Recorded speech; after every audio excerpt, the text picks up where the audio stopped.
Hey, everybody. This is Nevin, your host of the Politically Homeless podcast. And with me is another recurring guest. It's the second time that he's on our show, who is an economic expert and author on a Substack page, as well as a former participant and analyst in the financial services industry, if you will, if you want to use the term loosely, Wall Street. His name is Heberto Limas, and he is going to be on the program tonight again. And we're going to be talking about a variety of topics. So, how you doing today, Heberto? Oh, good. It's been an interesting few weeks. Definitely something that we've never considered. Definitely out of the definitely interesting. Put it that way.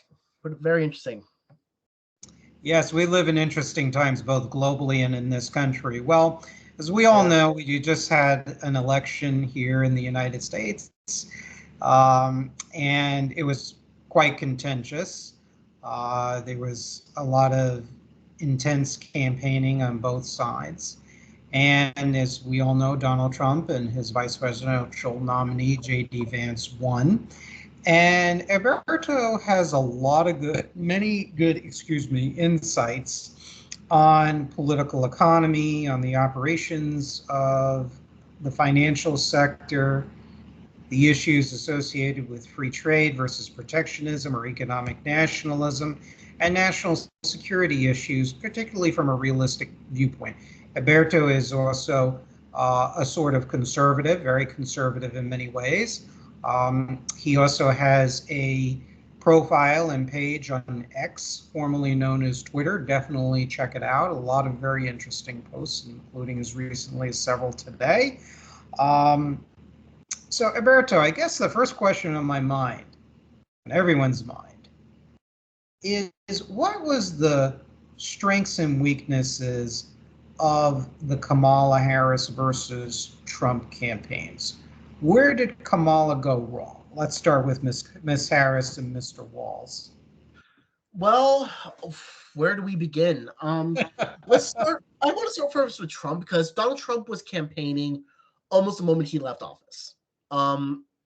Similar to how one former president, I forget, Andrew Jackson, campaigned for office almost immediately after after John Quincy Adams won office. He's been campaigning almost covertly and then overtly starting in 2023. One thing he was able to do very well was to maintain his base with almost little to no effort of his own, because the media, the opposition, or his opposition, did it well for him. They gave him over 100 charges. Some of them are serious, and possibly they may have some considerations for it, but others were largely trumped up, to put it bluntly. For example, the issues with regards to Georgia were probably a bit overblown, especially with the ones related to the case as to hiding money because of porn star payments. Those were largely overblown. Whereas those crimes should probably be misdemeanors, or probably not even charged. Those were done by felonies and trying to get calling him a felon. Those were definitely politically motivated. And then, of course, there were events that made Republicans say, we have to support him. We have to support the president. We do not support the considered lawfare that's being done by the left. In fact, a few years ago, I predicted that I think Donald Trump was going to win the primaries. A few years ago, when I saw that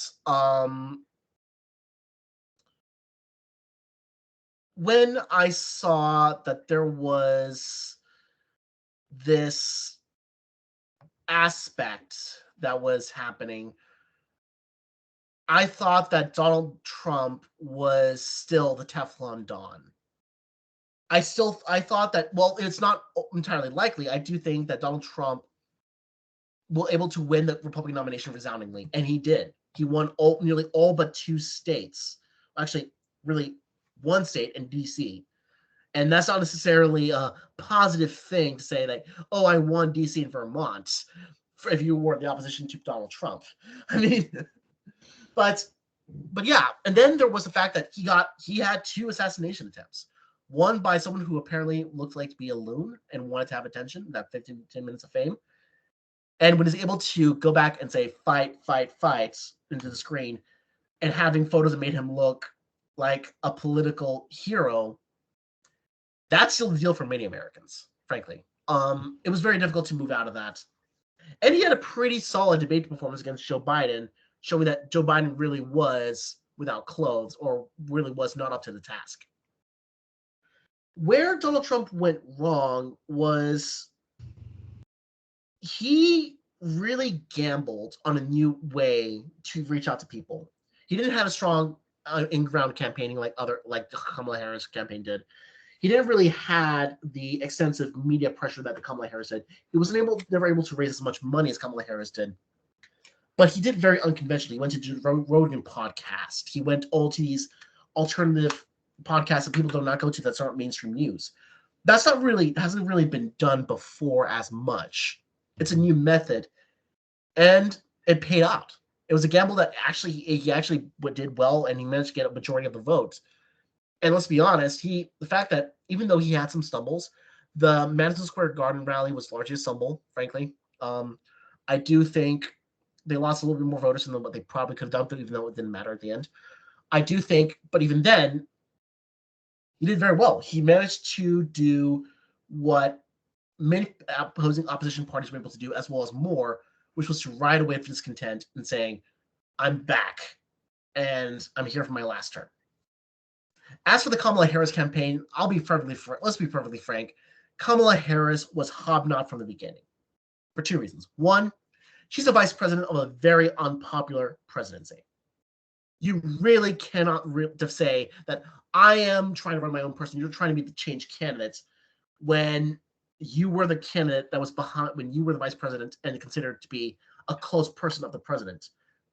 Joe Biden has said that Kamala Harris was the last person to talk to me when I'm making the decision. Then you should have noticed on the fact that your boss is not really capable of doing the job, frankly. And also, they didn't have a primary, and so people just went to her because what other options did they had? The other governors, they were not well known.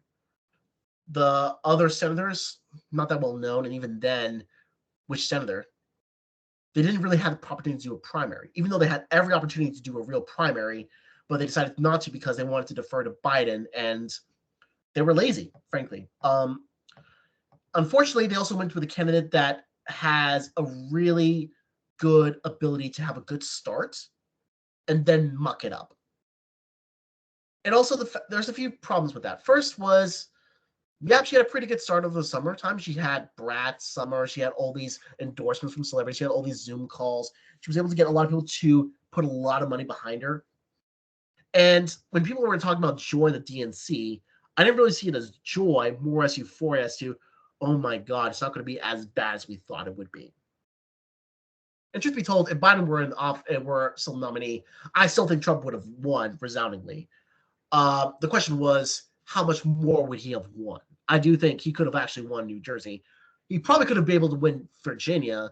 He probably would have been able to actually win a few more states that were kind of like less than 10 points in Democrats' favor, if not able to reduce that margin, and had a larger electoral college victory, and probably been able to take off a few senators off the finishing line with Hovde and Rogers in both Wisconsin and Michigan, respectively.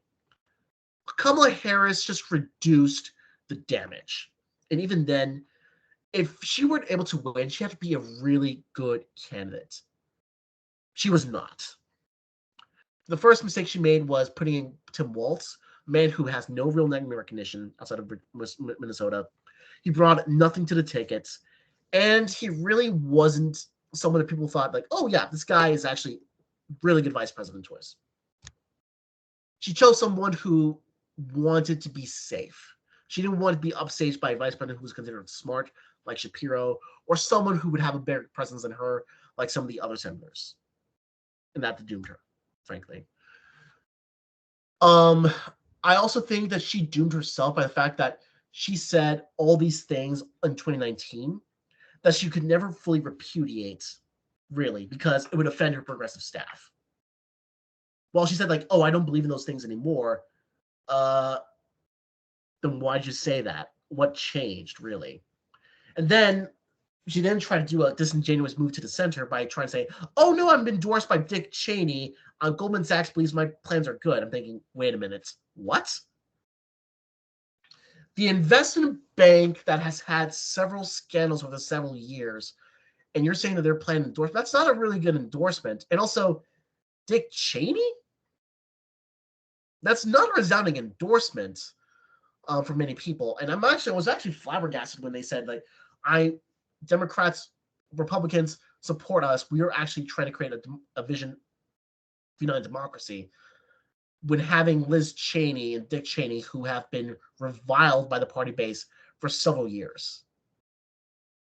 That to me sounded either stupid or disingenuous. I'm not sure what it was, but I'm honestly leaning more to the former than the latter, frankly.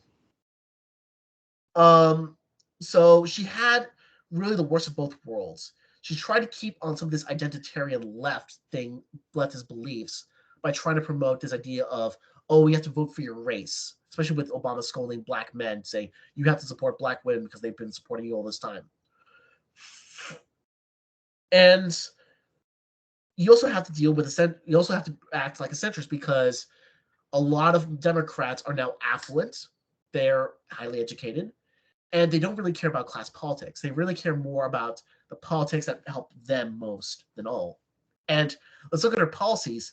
Apart from a couple harebrained ideas like saying we're going to do price controls on groceries, a lot of her policies are pretty much boilerplate Obama third-term ideas. Legalize weed. We're going to tax credits. We're going to do these these loans that can be partly forgivable for black entrepreneurs. It really felt less like an actual economic plan that would create change, and more of a, let's keep things the same. We're just going to give you a little bit more money, table scraps. And the public did not like that. And also the fact was, she really could not define herself away from Joe Biden, and she never was able to.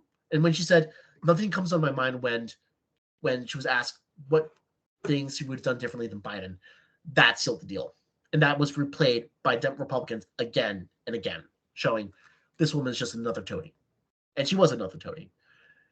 And, well, I think we saw last week what happened. People voted overwhelmingly against her. It was not a landslide. A landslide would be more than like 52, 53% of the vote, which we did not get. But it was still a resounding defeat against Kamala Harris. Republicans also won 4 Senate seats. We probably could have gone up to 6 Senate seats, but if things were not well with us in Michigan and Wisconsin, but we definitely threw away that seat in Arizona because of Karen Lake. I also think we probably could have done more to win some of the seats in Congress and the House if we did not elect some of the same psychos that we lost in 2022, like Joe Kent. I also think we could have done better in protecting our candidates in New York, but that's New York politics. I get that. But that said, Republicans didn't really lose much ground, though outside of Donald Trump in the Senate, things have more or less kept around the same fault lines. It's still a 50-50 country. The only difference is that the 50% who voted for Trump, while the other 50%, some of them just said, you know what, I'm not even going to bother. I'm not interested in you guys anymore. You've disappointed me for the past 4 years. Well, that's an excellent analysis. Where Kamala Harris and Tim Walz went wrong, from my point of view, it's very much aligned with your points of view. I think Kamala really didn't go far enough in really discussing the economic implications of Project 2025. I would have gone more towards like a Scoop Jackson type of economic populism without repudiating capitalism, and I would have just gone full autistic on the front. the way I would have addressed identity politics is very similar to my Substack essay, What is Radical Civic Nationalism? For those of you who don't know or are just joining us on the program, that's my personal brand, ideological brand. And I would have just said, look, I like conservative goals. Many Americans across the spectrum do, but in reality, I call for a pluralism of lifestyles, at least most lifestyles. And I would have done that ceasefire and the culture war and focus exclusively to the dangers that this country faced, as well as strict economics. I don't like using the term class-based politics because of the ideological implications, because you and I have conservative leanings, but I would have gone into it without saying, okay, let's abolish billionaires and millionaires. Let's just restore the pre-Reagan capitalism and be very aggressive and autistic about it, like every day. And I really would have connected and really told, I know she mentioned, and Tim Walz mentioned Project 2025, but I would have mentioned from the Democratic Party viewpoint what that actually means for union workers, what that means for non-union workers. You know, the fact that the document was very split on the issue of free trade, and are you to the nationally oriented business people, you know, that doesn't give you a sense of security. So I would have made Project 2025 much more of a mainstay than they even did. You know, I think the Trump is a fascist or a threat to democracy. I don't think that resonated nearly with enough people because most people are really concerned about affording their bills, generational wealth for their kids and grandkids, and not the, oh, Trump is a threat to democracy and is a fascist. And obviously Trump is not a fascist. And I've studied fascism very deeply. I've read their periodicals, their literatures. I mean, I got some of their books on the shelf, for God's sakes. And trust me, Trump is not a fascist as properly defined, especially on economics. So, you know, I think that was a problem. Tim Walz, I would say him and J.D. Vance were the most likable of the candidates. Like both of them, I can sit down. I could have a beer with Tim Walz. I had a gentleman, Mr. Gies, who was on this show recently, and he's active as one of the county Minnesota county level Republican leaders. And he said that Tim Walz, he met him. He is personally a nice guy and very down to earth. So that does make him a likable character. Some of his economic reforms were good in Minnesota. There are some of his his stances and activities with China were wildly contradictory and concerning. And on the Trump campaign, I would have aggressively pushed even more like, hey, Tim, you know, what is the deal with your travel firm and student exchange company with China? And what are your real connections? You know, why did you say in 1991 kind of made rather, shall we say, to put it mildly, very benign comments or even some semi-supportive comments on China, communist China's system and what he allegedly taught to the students, you know, in China. So that's something I would have done much harder against Trump if I were in the Trump camp. You know, but I think Kamala also came across as insincere. She, as you pointed out, she did shift positions on certain issues. What she did right, I mean, the price controls, I agree with the anti-price gouging legislation. I don't agree with like solid price controls like what they had in Axis occupied Europe, for example, which was a complete failure and stymied business activity, of course, in anti-capitalist Axis held Europe, for example. But really, the real issue is really the incentives within the 40 plus year experiment with neoliberalism. To me, and this would have been problematic for her, it's easier said than done, obviously, for me to say this, but what I would have pushed for is within a 5-year period of transition to abolishing stock buybacks.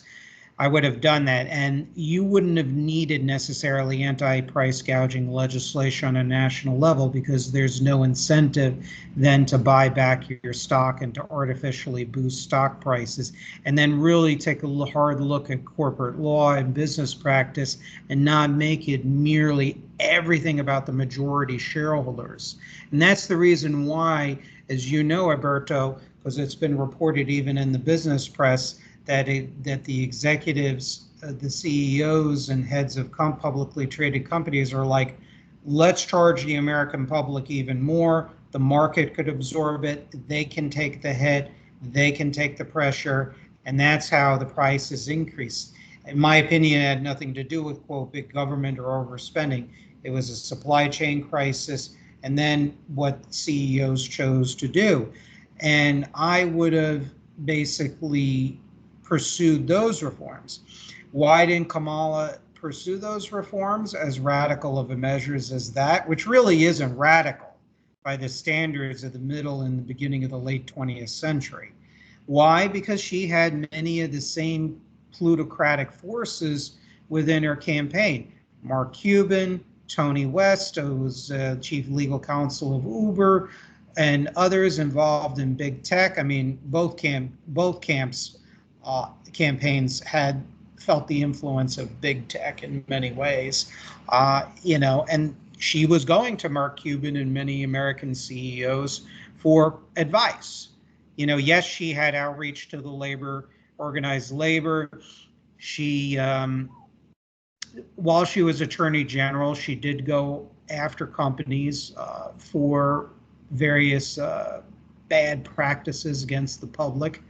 And sometimes she also covered up for them, like in the case of Steve Mnuchin's One West, where she got a lot of flack for really not pursuing any major action against Mnuchin and his company. And she got a lot of flack from progressive populists because of that. The progressive populists and the Democratic Party's left wing were not thrilled about Kamala Harris to begin with. They never were enthusiastic about her. And I think you mentioned earlier, the other issue is that also they didn't have any other good candidates. They did not have a primary. Robert Kennedy had a campaign, but that was squashed by the Biden-Harris administration and the National Democratic Party. You also had a situation where Biden also didn't drop out of the race until late in the game. You had correctly mentioned Trump had been campaigning basically ever since he lost the 2020 election. And here she's getting nowhere near of a head start to basically do a campaign from scratch, even though she inherited much of the Democratic machine and the Biden campaign, received the assistance from the Biden campaign honchos and infrastructure. It didn't help that Biden also called the Trump, in response to the comedian who at one of the Trump rallies insulted the Puerto Rican people, calling the island, calling it a floating garbage. Of course, Biden comes out of the woodwork and says, oh, they're Trump supporters, they're just all garbage. I mean, if that would alienate me if I was a Trump supporter, or certainly if I was even considering voting for Harris. I would just say, the hell with that. I'm not going to vote for somebody who just called me garbage. And for the record, I know Trump supporters, and some of them, I'm going to be honest with you, a number of them are intensely ideological and, really are exhibits of political tribalism. And so is the Biden-Harris camp too, by the way. You criticize Biden-Harris, a portion of that camp will lay hell on you too as well. But there are also Trump supporters, I'm not going to name names, that I know, that I like personally. These are very good people, and you can have a solid, substantive discussion critiquing the president from a Trump Republican Party point of view. And my views tend to enmesh with views like tariffs and a certain degree of control on immigration without being xenophobic and things of that nature. Another thing, speaking of the tariff issue, I think Kamala really did not do any favors to herself in saying that tariffs are a sales tax. It's going to be awful. Maybe it will, maybe it won't, but that alienates people who work in the remaining steel and auto industries and other factories and industries that are still protected by certain targeted tariffs and quotas. So that's one of the things that angered me about Harris. I don't think she was being honest about it because Trump has explained this on a number of occasions, how tariffs, including in one of his State of the Union speeches, he correctly pointed out and laid out a concise history of how tariffs help build American industry and improve the standards of the working class in this country, even during the Gilded Age, which had major, massive problems. So her views on tariffs, in my opinion, were not honest. It was a huge mistake. I mean, her boss, President Biden, to his credit, kept a number of the Trump tariffs, Trump-era tariffs too as well, and even extended in certain areas sanctions against Russia and China. So that was another issue. So yeah, the Harris-Walz campaign had a lot of problems. The other problem, as you pointed out, is there were really no viable candidates out there in the House or Senate that really would have gotten the traction against a figure like Trump. If I could mention the Trump strength, and I was talking about this with my mother recently, I said his strength is he's an amazing campaigner in many ways.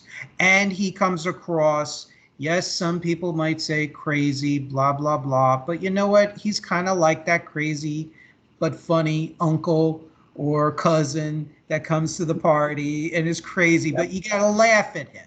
You're not going to necessarily always like him, but you can't always totally hate him either because he's crazy. And the way he modulates his voice and sometimes his body language and stuff, it's genuinely entertaining, especially if you're a supporter of his. And I'm not acting as a Trump apologist or anything. There are a lot of things I disagreed with his administration and some of his things that he said.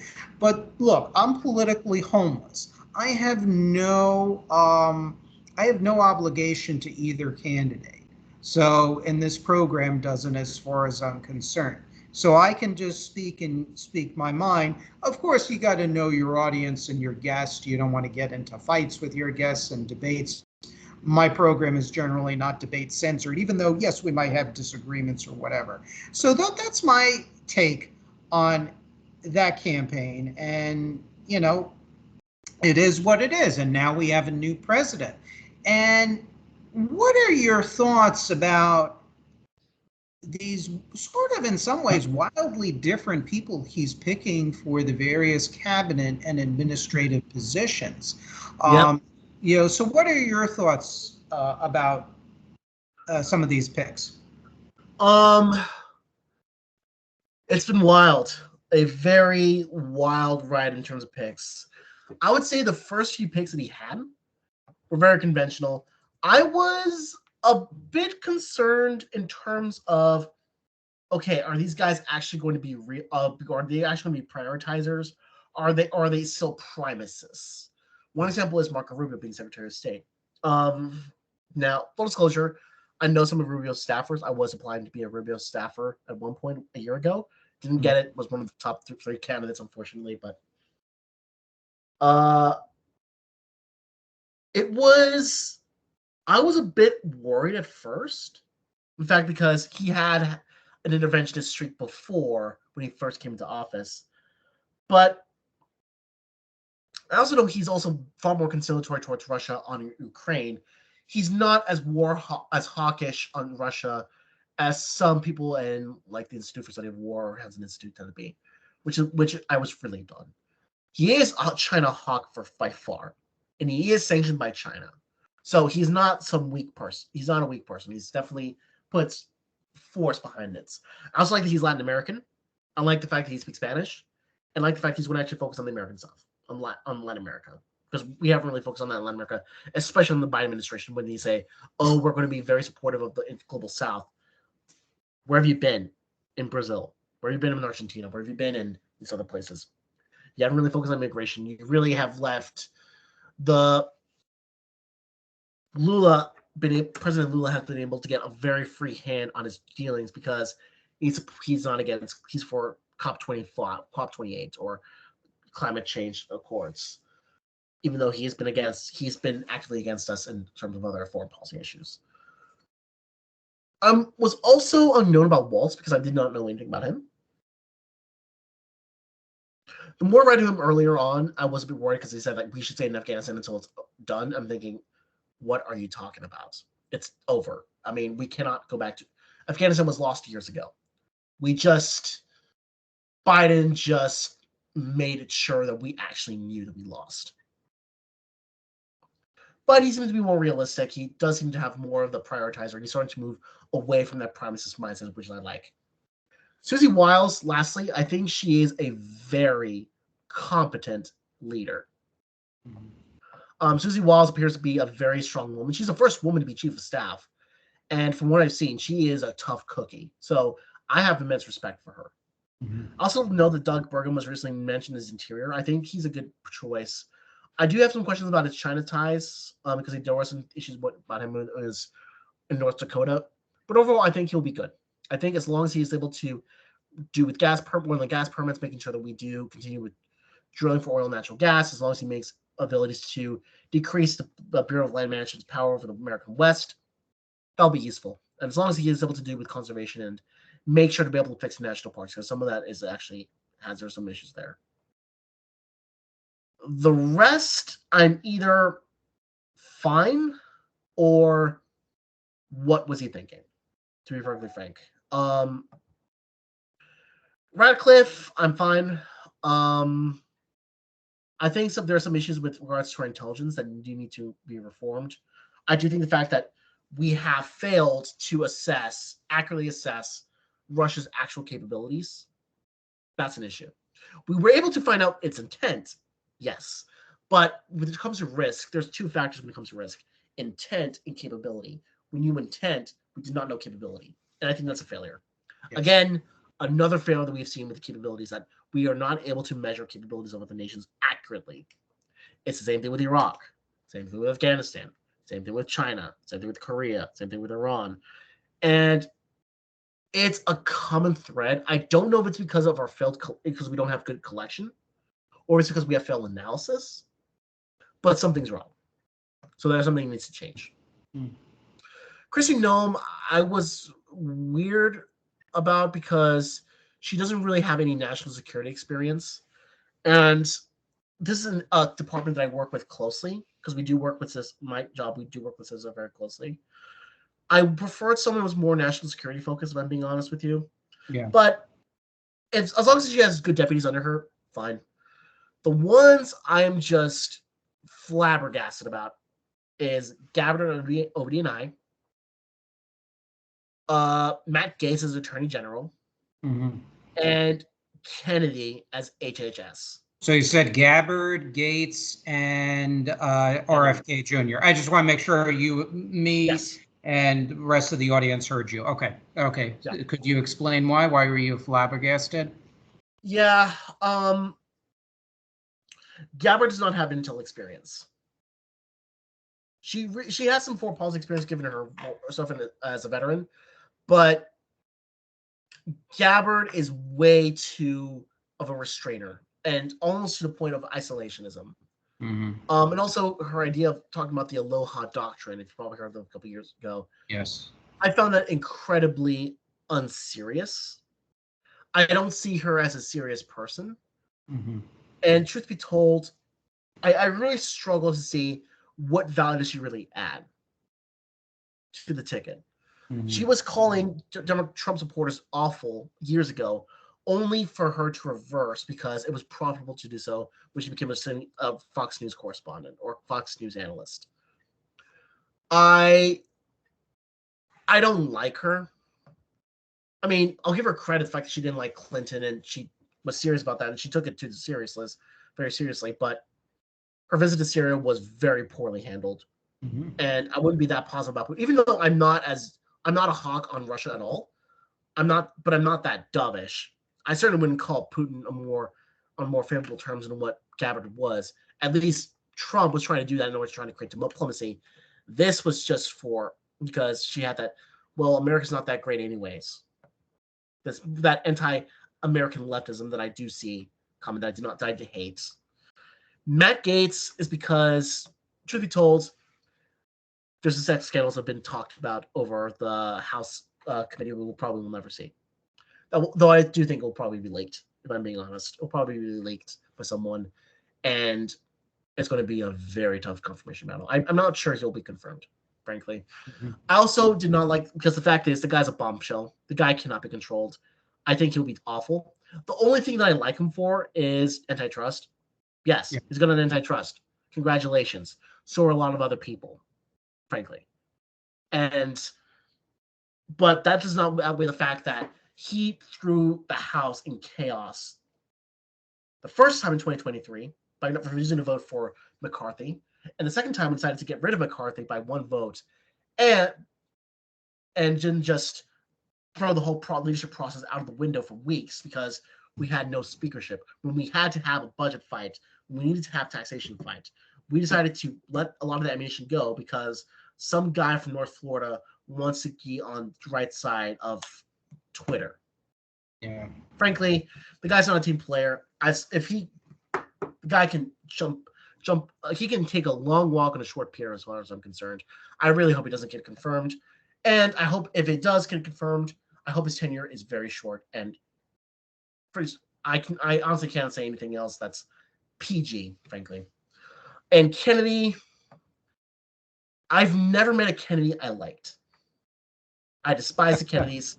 I frankly think that they are the worst of all the Catholic people who are Catholic that could have been president. I hate the fact that the first Catholic president was John F. Kennedy. Nixon should have won that election in 1960. I'm a Nixon supporter through and through.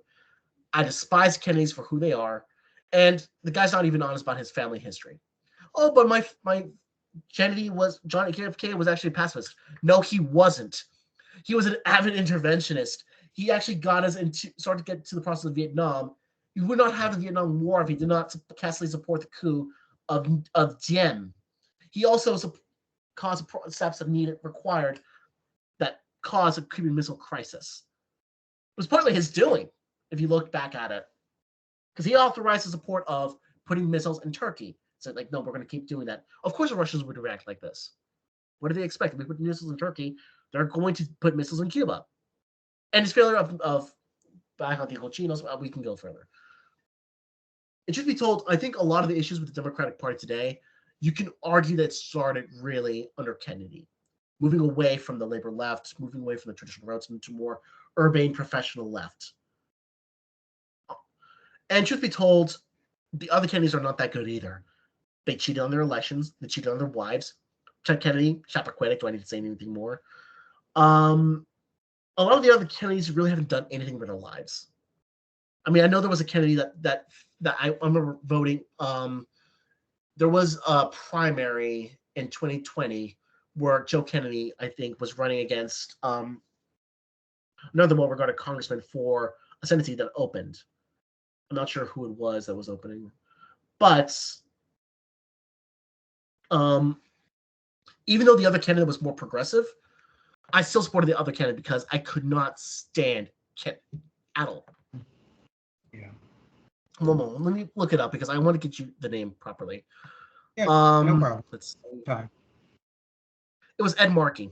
Ed Markey was sorry, it was not. It was actually a primary. He was trying to primary against Ed Markey. The guy was the author of the Green New Deal. Is he a radical? Yes. Do I like his policies? No. But I still say, guys, I would vote for Ed Markey over Kennedy any period, even though Joe Kennedy may have been more moderate, because Kennedy was an identitarian. He believed in the identities of the left and the Black Lives Matter without actually causing real change.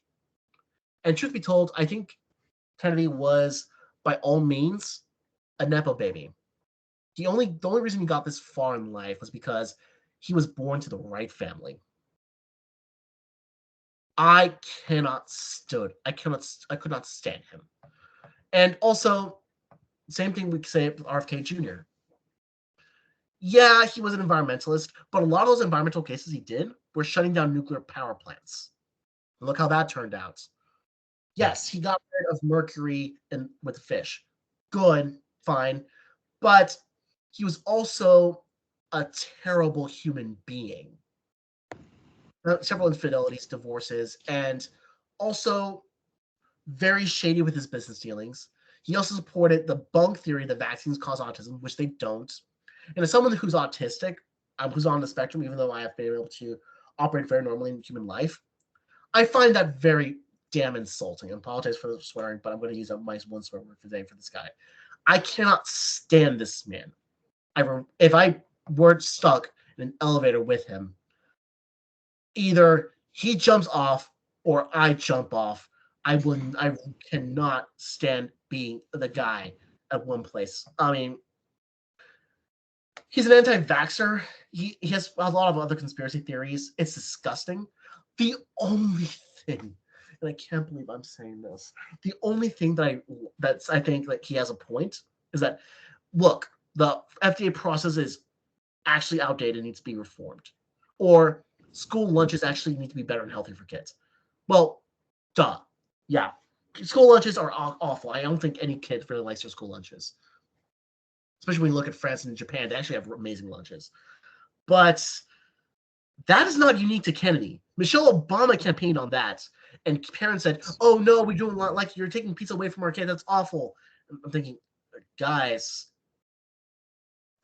you're not giving credit to Michelle Obama for this. Granted, I will give credit to Michelle Obama for this because she did actually try to fight this fight, and I do think it was a good fight to have. She did not win because of several factors, so it was a shame. And also the FDA process being She didn't win because of what? I'm sorry. Michelle Obama. Because the fact that she was Barack Obama's wife. Yeah. And truth be told, it's a shame because I think she had a good point, and I think we would have been far better. We would be having healthier kids if we were able to get people a good edible meals. Because I think the meals that the people are serving, especially in public schools, look disgusting. Yes. And honestly, if we have to spend more money to give kids good meals, then okay, fine, let's do it. I don't mind that. And the FDA process being inefficient, yes, there have been a lot of talk about this over time. The trial process that's been done has been very slow. It takes way too much time for us to approve of a development of a cure. Warp Speed succeeded because we had to bypass a lot of those issues, and we're able to get a COVID vaccine very quickly, almost unheard of. It was probably President Trump's best achievement, and he should get more credit for that, honestly. However, he's not going to get credit for it because his HSS nominee is an anti-vaxxer. Even though these vaccines are largely safe, they do have a couple issues every once in a while, but those are very minute. But we no longer suffer from COVID. COVID is over. Part of that is because of the reason because of that is because of the vaccines. And truth be told, now we have a better understanding of the virus. Yes, Fauci had some issues. Yes, our first reaction was well overreacted. It was the pain was not worth the cure. But it does not make Kennedy right. And frankly, I think you can find other people who are right, who are not as lunatic as Kennedy. And frankly, if you were a doctor, I would be concerned about Kennedy. If you were someone who was working in health and services, I'd be concerned about Kennedy. Because this guy's not far left. He's not far right. He's just far out there. And frankly, he's just a loon. Yeah. Screw him. Yeah. Yeah. So my take. I'm sorry. Yeah. Ben Carson. At least Ben Carson was a neurosurgeon.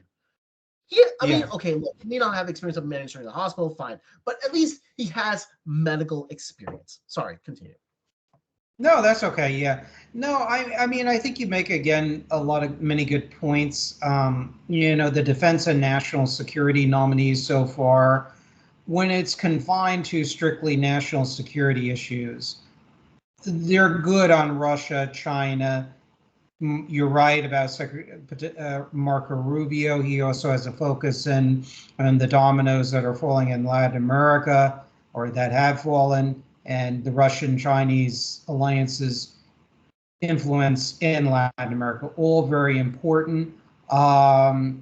Now, are they going as far as, say, former British Prime Minister Liz Truss and talking about some really off comments like what she made about nuclear war, this, that? No, they're firm on Russia and China. They're realistic about the threats, meaning they realize the intentions of Russia and China are global dominance. However, it really remains to be seen which direction they're going to go. But we'll see. They definitely want to support Ukraine. It seems like they want to deal with Russia concerning Ukraine. But according to one incoming Trump transition proposal, they're going to arm the shit out of Ukraine to make sure that they are well protected. I'm not going to go into my opinion on either way on that right now. I'm just stating what I know, what I've read, and what I've heard. Now, concerning Tulsi Gabbard, I respect her as a veteran. She also is into water sports, and so am I. For those of you who know me personally, or I paddleboard, I'm starting to get into windsurfing. Now, that doesn't make her obviously a qualified candidate or not. I think my biggest concern with Gabbard is she's a Jimmy Dore leftist. She is very hardcore. I wouldn't even say dovish or anti-war. She's basically for a pullback, not only of American power in many ways, but also she's a apologist for Putin and Bashar al-Assad. And you referenced the visit to Syria, and that was a propaganda victory for the Syrian Baathists. Not a good thing. And so that is really concerning. She really should be nowhere near as being the head of DNI. Where I think Tulsi could be useful, because look, in our opinion, we have to have a military industrial complex. We can't just shut it down. We need to have military superiority vis-a-vis Russia and China, in my opinion. There's no question about it. But there is tremendous corruption in the DOD.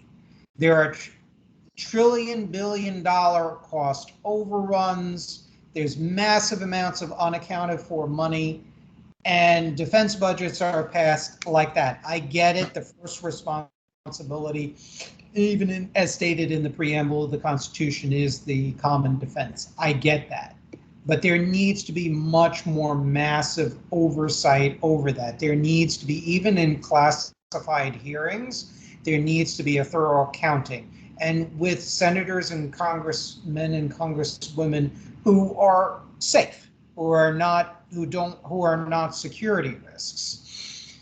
I think Tulsi might be potentially good for some oversight over some of the DOD corruption and waste and fraud, or maybe also having an eye on contract procurement. Not that she has experience in that specifically, but she has served in the military. She obviously knows weapons well enough through personal experience, and she does have a zeal against corruption. So if I were Trump, he has to pay her back. I get it. So I would look at the issue of DOD corruption and shoehorn her into a position on that.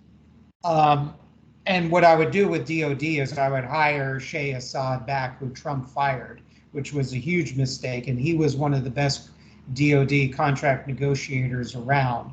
but that's a different issue. I would put him back at a high level to the potentiality of an Assistant Secretary of Defense position. The Secretary of Defense nominee, Hesketh, I mean, I don't like the fact that he was with the Koch brothers funded and controlled veterans group. He has taken a hardcore neoliberal view on a lot of domestic policies, including privatization of the VA, of which I'm somewhat skeptical of. Yep. But he served his country, and he does have a realistic idea, like Rubio, like Ratcliffe, about the intentions of Russia and China. If it was me picking a Secretary of Defense, I would have asked Brigadier General John Adams, who lives in northern Florida, of the Air Force, to potentially serve, or somebody like the former NATO Supreme Commander, American General Philip Breedlove. I would look at people like that. I would look at more generals, and the same thing with the Customs and Border Protection, Department of Homeland Security, etc. I would have put a potentially an ex-intelligence official or a general or an highly experienced veteran of the either Department DHS or the Customs and Border Protection Department. And I want to put people who have experience in the job, because I believe putting in people that can actually govern the agencies and be good, capable leaders as well as administrators. Kristi Noem, she doesn't have a lot of experience on that. So that would disqualify her in my eyes, irrespective of whatever her opinions might be on the issue of things like immigration. Unrelated, she made kind of a snide comment about a Christian-based food bank in Texas, where she kind of responded that, hey, there's no such thing as a free lunch, to quote Milton Friedman, and she was channeling Milton Friedman. That kind of came across as callous. So that just would rub me the wrong way about somebody, whatever their intentions were about saying that, for saying that. So to me, that just would rub me the wrong way personally as well as ideologically. I mentioned Gabbard. RFK Jr., I remember reading his campaign website. He mentioned a lot of good things about reindustrializing the United States and improving national morale as critical for national defense. I agree with that. His foreign policy view is taken right out of Oliver Stone movies, basically, so that's a disqualifier in my mind. I think he's way too hard. He's very much against the necessity of a robust military-industrial complex. And we need that. We need a reformed one, and one that's highly accountable. But if people like Congresswoman Gabbard and Mr. Kennedy, RFK Jr. had their way, it would be severely degraded. That would be my concern about that. I agree with his statements and intentions against plutocratic, oligarchic corruption, particularly in the big pharma and the food industries. He's absolutely right about half the food that we eat. I mean, it's garbage. It is shit. I changed my diet about 85% and to more natural ingredients. Somebody told me if you have to go into the cupboard to get your food out of a can or frozen or whatever, and not the refrigerator, you're not eating right. And I think that's true. So I have mixed feelings on him, but I agree with you. He's out there on a lot of issues. The vaccine, I'm not a doctor, so I really don't want to comment too much. I know people who have had adverse reactions to the vaccine where they couldn't even, this is even after the first shot. So I think it depends on the health and the conditions, the underlying health conditions of the particular recipient or patient who's receiving the vaccine. As for the autism comment, my daughter is high functioning Asperger's or autistic. So yeah, I would take that personally too. This is probably a little too much, but my ex-wife, who is a ESE or special education administrator, very able one too, and hardworking one at that, she claimed that I was high functioning Asperger's too as well. I was also in special needs classes when I was in public school until my mother pulled me out after the third grade because I was kind of quote an out of the box kid. And I'm from Great Neck, New York, and the public school system in the 1970s and 1980s. I was born 1974. The Great Neck Public Schools had a real penchant for putting special needs or quote out of the box kids in special needs classes with kids of varying exceptionality. So a little fun fact about myself. So you're not going to get any hostility to students and adults that are diagnosed with autism. I have no hate for people with mental challenges and exceptionalities at all. Yeah, that's what I think. Of the various picks, Matt Gaetz, as Matt Stoller has pointed out, he is very good at antitrust and certain quote populist positions that would rein in big business. I agree with that, but there's no guarantee that necessarily he's going to be able to do what Lena Khan is doing, for example, right now. So it's a wait and see. And Matt Gaetz in Congress on national security grounds, he's had some bad votes on Russia and trade. He voted against the oil embargo against Putin's Russia. And of course, my position is that so that's a problem because we should not be importing oil from Russia. We should not be importing oil from Saudi Arabia, frankly. We should be redirecting our production here as much as possible to the United States. Not to say we don't produce, but we need to do more exploration. Now, why are we not producing more oil? And the oil price is going up again. I sound like a broken record. I've mentioned this on shows with other guests. It is because the companies are refusing to do so. Why? Because there's more shareholder value in buying back the stock rather reinvesting all that monetary capital, liquid capital, into exploration and drilling and production. So, that's my way of handling the energy situation. Whether Doug Burgum is going to do that or not, I don't know. Now, the way Doug Burgum came across, I will say personally, he's another one that is a genuinely likable person, whether you agree with his policies or not.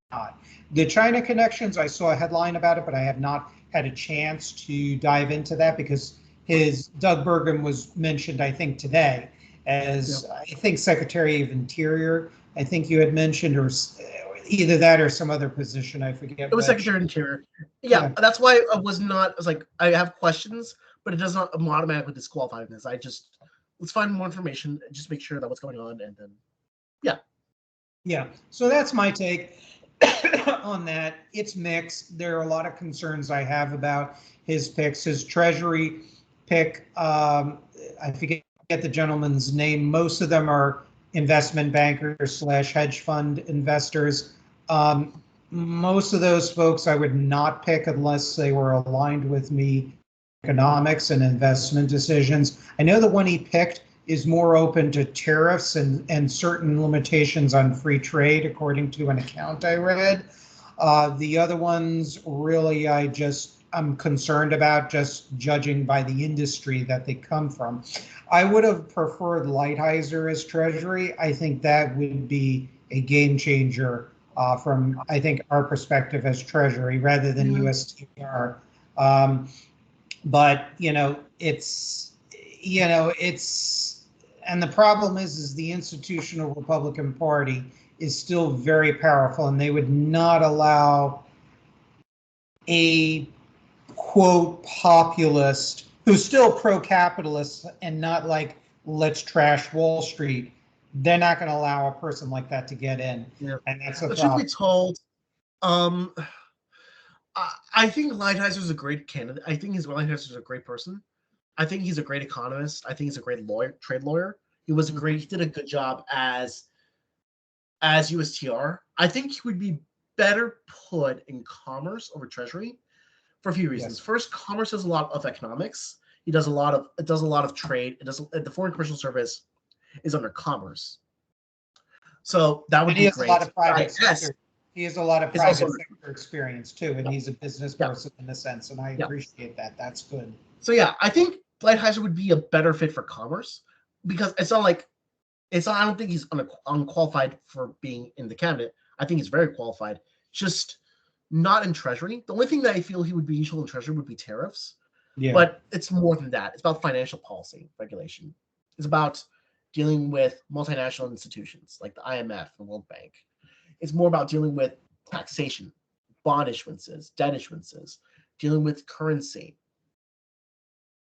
Lighthizer doesn't have that experience for treasury, but I think he would be amazing as commerce. In fact, I think commerce would be, if we were to put USTR in commerce, which will not happen right now, it would have to take more like another administration to do that.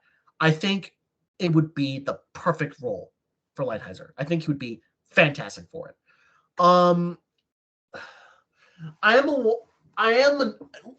realignment guy, but I still have that Wall Street tie. I would try to see if there was a good manager out there that supports, okay, we're going to have tariffs. We're going to depreciate the dollar. Because frankly, if you want to be serious about the trade deficits, it's not just tariffs, it's a dollar appreciation. Yes. The major reason we have a trade deficit is because the dollar is way too strong. Absolutely. That's very true. And the Swiss Swiss had this issue back in 2013. They had to devalue, which investors were freaked out their minds. But because, guys, you've appreciated our Swiss franc so much that our businesses cannot compete. So, and for what? What value do they get by making their currency just a financial speculative tool? Not by much. It didn't really drive much value for the Swiss banks or the Swiss financial sector beyond just appreciating currency. And that's not real economic output. But again, I digress. I also want someone who would be able to at least start balancing the budget. Now, I don't think we're going to balance the budget right now. I do think we need to start looking into, okay, how do we balance the budget from the revenue side as much as we can? There'll be new taxes, frankly. I know we've made a lot of promises to people that we were going to decrease our taxes. I do want to make sure middle and lower income Americans do not get tax hikes. At the same time, our deficit is unsustainable. If we want to finance industrial policy, we need to have a responsible budget for it. That will mean some changes to entitlements. That will, to be frank, that will have to be on the table, and raise the income taxes for the top 20% of Americans, and for corporations, that will have to be on the table. And frankly, a tax on financial transactions that might have to be on the table, frankly, because if we want to reduce financial speculation, that will have to be considered. I don't know. I doubt that Wall Street will ever go for this. But if I had to pick someone, I would pick like an Oren Cass kind of figure. Yes. He would probably not take it. He would probably go more for Council of Economic Advisors, and I don't blame him. I think it would be great for a CEA or National Economic Council. But in terms of Wall Street right now, there's not a real there. I mean, apart from maybe Howard Lutnick, who I loosely know. I used to work not for him, but help him when cool. I'm back in Goldman as an analyst. Oh, cool. I think, yeah, it's a long story. I think he would be fine. I do question as to how he will keep regulating Wall Street to make sure that we don't have rampant financial speculation. What kind of speculation again? What kind of speculation? How we would prevent reckless speculation. Okay. or how we would try to reduce the animal spirits that are among us in finance, especially after Trump's victory. Yeah. I also want to see how you would do in terms of how you would do with bond issuances and how you would try to how to manage, restructure, and manage our debts, because interest rate expenses are becoming increasingly large, and I'm increasingly worried, how can we service that debt? Yeah, I think you bring up a lot of good points that are both supportive of a conservative slash free market libertarian viewpoint, like with the balanced budgets and talk about the debt slash the national debt. But you also bring up the need for certain the reinstitutions, loosely speaking, of certain controls on financial speculation. And I think that's important. With the economy, I mean, truth be told, I mean, yes, my language can be populist, quote unquote. I tend to like to favor the underdog because they're the majority, and consumer demand does drive quite a bit of the economy, and there are just more lower and middle income people out there. So there'll be a bigger economic lift when there's more money in their pockets. But on the other hand, it's a balancing act. You also don't want to ride roughshod over the upper classes either, because they also take the risks and they have certain managerial talents, as well as also leadership skills, organizing skills, as well as also innovation skills too as well. So do, of course, their workers and their professional engineers and et cetera. There's no question about it. And you need to have people in those departments, that head of those cabinet departments, that can play that balancing act and also look at economic history and see what worked and what didn't work. I would pick, ideally, I agree with you 150%. I would pick for commerce and treasury, either a combination of remaining independent industrial company executives like a Dan D'Amico, chairman emeritus of Nucor Steel. And he's very conservative, but he's also very much against free trade, which has, Yeah. and he's a very successful buccaneer of an executive. I would put him in commerce potentially. Treasury, I would put a Wall Street aligned person. I mean, even somebody, she is of the left, but she's not full stop anti-capitalist as far as I know. Like somebody like a Nomi Prinz, if you will, who used to be, I think, one of the executives in Goldman Sachs, and she kind of blew the whistle on their quote predatory and exploitative speculative practices, to use the terms loosely. I would put those people in there because we don't want to I'm not like full anti-Wall Street stop. I have strong criticisms of Wall Street as it's been configured starting in the early 1980s. But institutionally, I don't want to tear it apart. I'm just not interested in that. But I want to I would like to see, I don't think it'll happen, to be quite frank with you, but I would like to see a Trump administration or a future Democratic administration rewire the brain of Wall Street. That's what's required, if you will. And I would put one of those types of Wall Street executives as head of Treasury. In Department of Labor, I would put somebody like Scott Paul of the Alliance for American Manufacturing, because he's an effective communicator, number one, if you've listened to interviews of him. Number two, he works with organized labor as well as also manufacturing enterprises of different sizes. So that's who I would pick for those positions. They generally would be of the business world, but not anti-labor, not full stop anti-consumer. Some of them conservative politically, very conservative and not always union friendly, because D'Amico ran a non-union company, but from what I understand, he didn't need a union. The company was a good company to work for. You had to work. Good company. You didn't need a union. And if you have a good company, you treat your employees well as long as they work hard and diligently, or even excel, and they pay you decently, and reasonably safe conditions. What the hell do you need a union for? That's my take. And I'm very pro-union when necessary.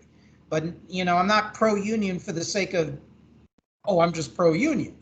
Let me make that clear. I think sometimes my rhetoric sometimes gets overheated, but this is actually what I think when I really just lay out my policy goals. So, yeah, that's who I would pick. Lee Zeldin of EPA, that was a weird pick. I would have picked somebody from the Theodore Roosevelt Association. There are different conservationist societies that we could have picked people that wouldn't have been uber environmental leftists, but at the same time, people who are not paid by the Koch brothers, essentially, like what was Trump's prior EPA administrator. I forget his name, and he was kind of basically a Koch brothers type of person. That's another thing. Very few of Trump's picks so far are of that Koch brothers network. Very few of them. And I'm not trying to make excuses for Trump, because I have pro-Trump and anti-Trump people and politically homeless people like me who subscribe to this channel. But that's who I would pick. That would be my outlines for the people that I would pick. And you mentioned the balanced budget, and you can give your opinions of what I said. And that leads me into probably one of our last questions, and that is the so-called DOGE, the Department of Government Efficiency, and Mr. Ramaswamy and Elon Musk. So what is your take on that? You've made some good posts that make sense. You've kind of indicated that you are for certain efficiencies and balanced budgets and stuff like that, which I appreciate. So could you elaborate on that? Because I have concerns. I have a lot of fears about Department of Government Efficiency and two of its, quote, leaders, even though it's not supposed to be technically a department. It's supposed to be more two advisors working with the Trump administration, like OMB. So, I have very mixed feelings about it. Fears as well as cautious support for it. Mm-hmm.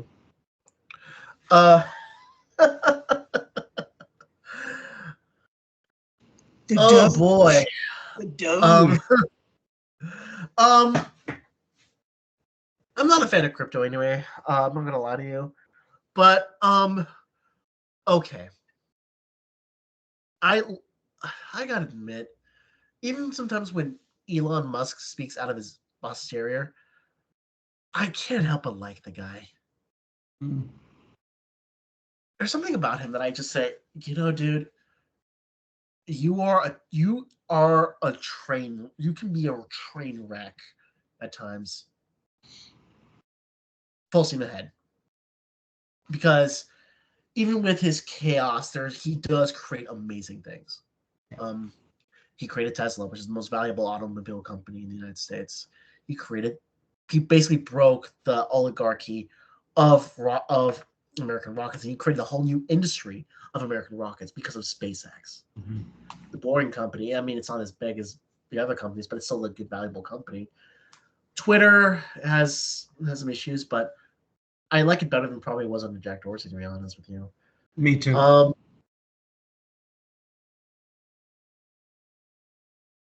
I think the idea of DOGE trying to create government efficiency, in theory, that sounds like a good idea.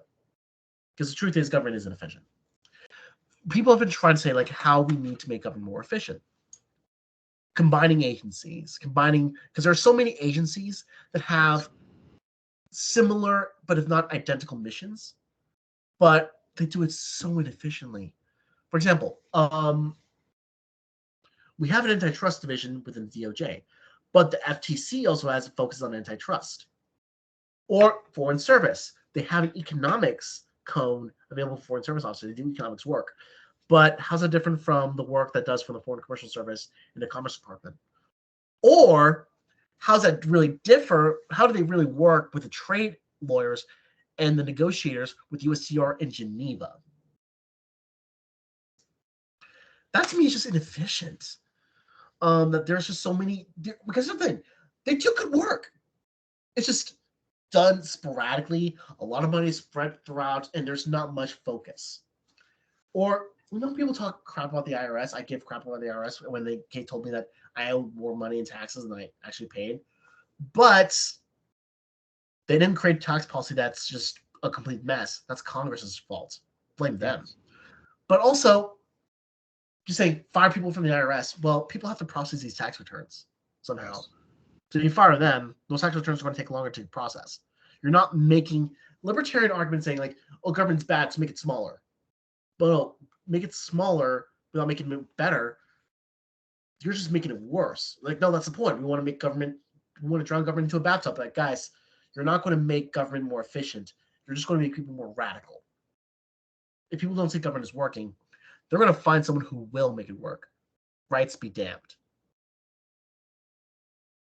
And so I did support like increased funding for the IRS. It's not a conservative point to make, but on the basis that, okay, you guys are going to have the software needed to make these processes of these tax returns faster. You can find fraud faster. And that's the idea, is that you can modernize your infrastructure to make it more efficient. I'm all for that. I mean, I don't think anyone would be really against it. And honestly, it's really good not just for cybersecurity purposes. It's good for economic purposes. It's far more efficient. If you get your returns easily if you invest in your cyber infrastructure, if you don't use the same tech stack in your software than what you used 20, 30 years ago. I know I'm probably exaggerating, but am I? But also, there's also the fact that you can consolidate departments into more unified areas. This is going to piss a lot of people off because it pisses off people's territory. Also, there's a lot of people who are senior officials called the senior executive service who should be fired because they get these ideas of ranking. They basically they have the same rank as generals in the armed forces, but they're well protected. So if they get political appointees, they lose that protection. So they want to keep their SES positions very much. They want to cozy off of their work and not do much work. And they can't be fired as easily as others. So get rid of the SES. That was started with Carter, so that's one reason that it's like Carter. Interesting. And this get rid of the SES, consolidate departments so that they are more focused. In fact, I would restructure the Department of Commerce to be more of the Department of the Economy. Put in labor, Department of Labor, get rid of Department of Labor, and put half of its effects focusing on job training to commerce, and focus on labor statistics and focusing on welfare payments to HHS. Get rid of Veterans Affairs and put its facets of veterans care in hospitals into HHS. Mm-hmm. Mm-hmm. We're going to be moving more forward towards a more government-regulated healthcare system, like a government-run healthcare system, like Medicare and Medicaid. So why don't we just go forward with just, all right, let's put CHIP, let's put Medicare, let's put Medicaid, let's put Veterans Care, get rid of all those programs and create one program that people can access. Veterans get access to it automatically. Minors get access to it automatically. People who are elderly can get access to it. They have income requirements. Those who who have income requirements can access that as well. So I don't want to drown government inside the bathtub. I want to make it smarter, leaner, and efficient so that people can get what they want. Yeah. It should people shouldn't be. I really hate the fact that that people are trying to get access to help they need, that the government can give them, but they have no idea where to start. They lose the money that they should go to them because of that. Yes. It's inefficient. It is shameful. I dislike it. And the thing is, we can probably save money by doing this. Will we Will we balance the budget by doing this? No, but we can save money while also putting ourselves in a better landscape or better government path for greater governance longer term. So it pays for itself eventually, even with a small investment up front. So that's where I think DOGE could really succeed if they decide to focus on it.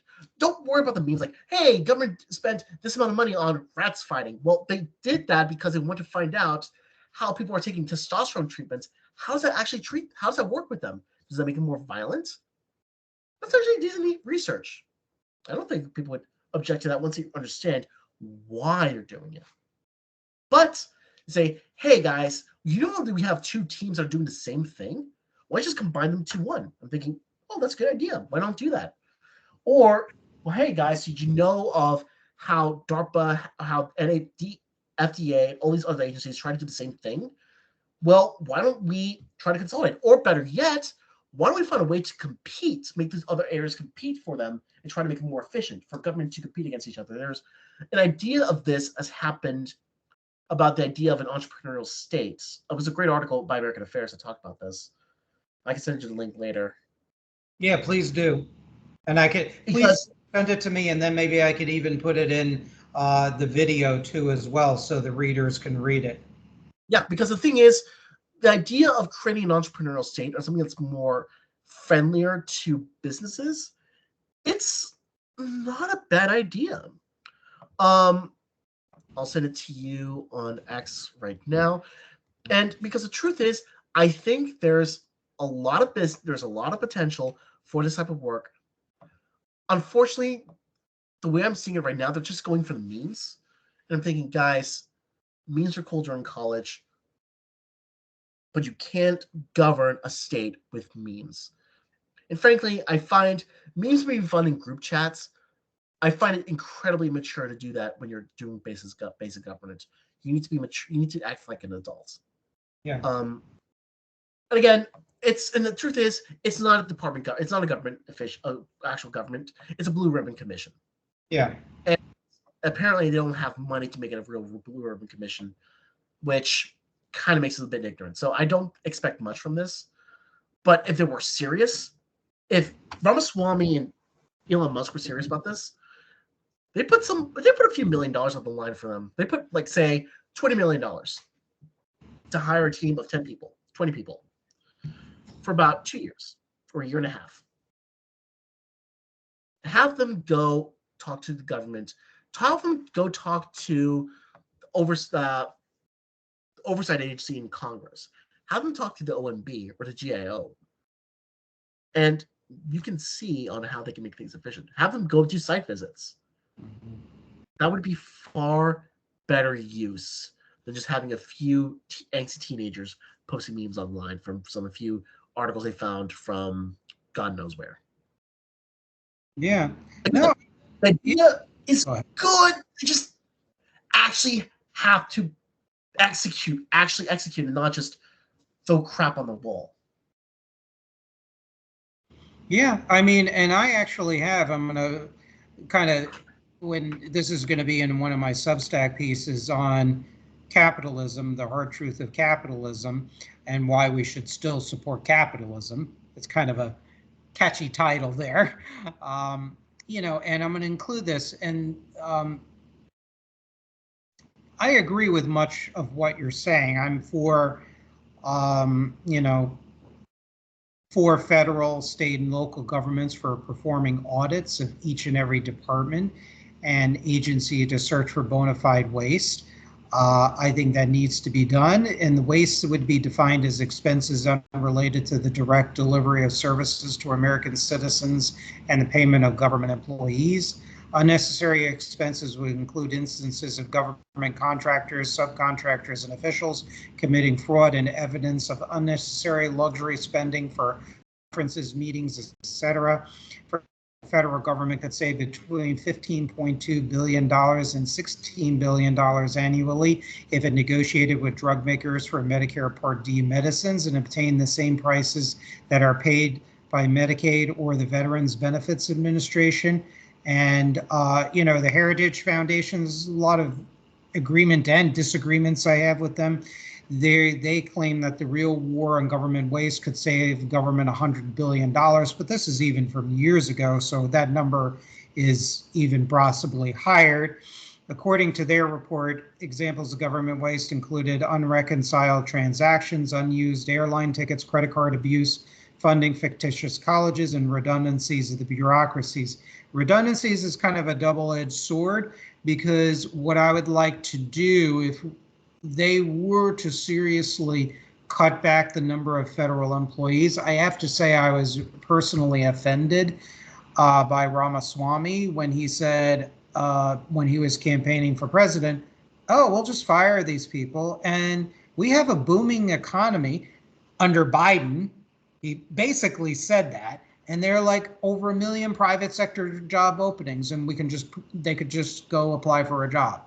And I think that is cruel. I think it's a bad look for the Republican Party and conservatism and, frankly, libertarianism. Now you say, why do I say that? Well, because number one, these people have highly specific skill sets, and they're not necessarily going to just be shoehorned, a guarantee of being shoehorned into a private sector position that they're going to need training on. They might not be suited for mentally and intellectually. And the other thing is they have mortgages, they have families, they have college payments. Who say those jobs in the private sector are going to allow them to keep up with those legitimate expenses? I mean, I thought Ramaswamy was for families and was conservative and all the rest of it and everything else. So it's like, this is where stupid, rigidly ideological neoliberalism clashes with actually the pursuit of conservative values. So, but anyways, I go on. So there was a report issued by the Office of Senator James Lankford, who estimated that the waste in the federal government totaled $247 billion. I mean, I believe these figures. Waste and fraud in all levels of government is a gross abuse of the public trust. And it also emboldens the libertarian enemies of good, effective government. I don't want to drown government in the bathtub entirely.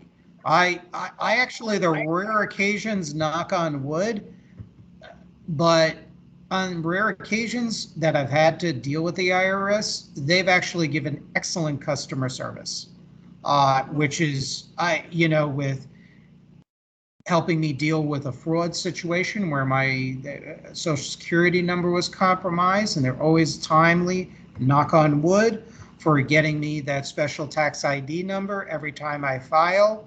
I think you're spot on. I think the tax code is a problem of the Congresses and presidents since at least the 1980s.